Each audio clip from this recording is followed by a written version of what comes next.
Le parc naturel des Landes de Gascogne, c'est un territoire de 52 communes entre le bassin d'Arcachon, le fond du bassin d'Arcachon, jusqu'ici, Casalis et encore plus loin sur le sud Gironde, aux limites du Lot-et-Garonne, et on descend comme ça progressivement jusqu'aux portes de Mont-de-Marsan.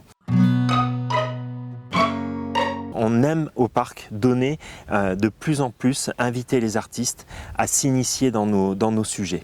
Voilà. Et donc à être avec nous, avec un technicien, un scientifique, un naturaliste, quelqu'un du patrimoine, et que cet artiste puisse faire équipe avec nous pour venir justement parler des projets avec nous auprès des élus, auprès des écoles et auprès des habitants.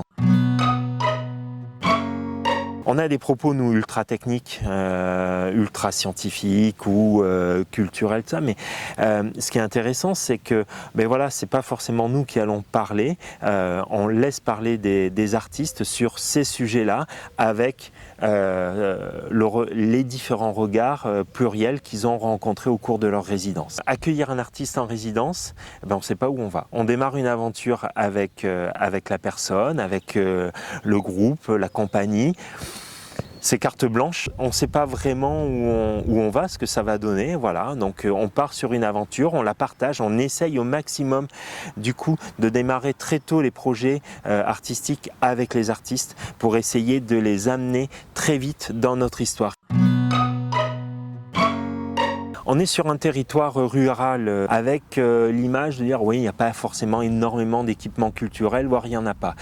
La politique du parc, ça a été de dire faisons de cet inconvénient, on le transforme en atout.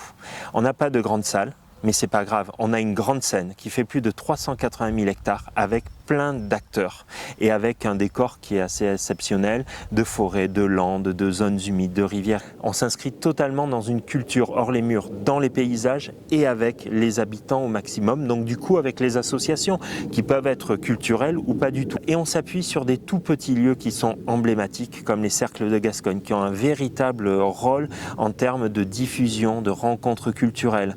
Les œuvres de la forêt d'art sont devenues des espaces d'expression culturelle. Une lagune, ces zones humides en plein milieu de la forêt sont aussi un terrain d'expression culturelle. Donc nous, notre rôle, on aime justement amener les gens à redécouvrir ce territoire et avec un regard qui peut être avec un naturaliste, quelqu'un du patrimoine ou un artiste.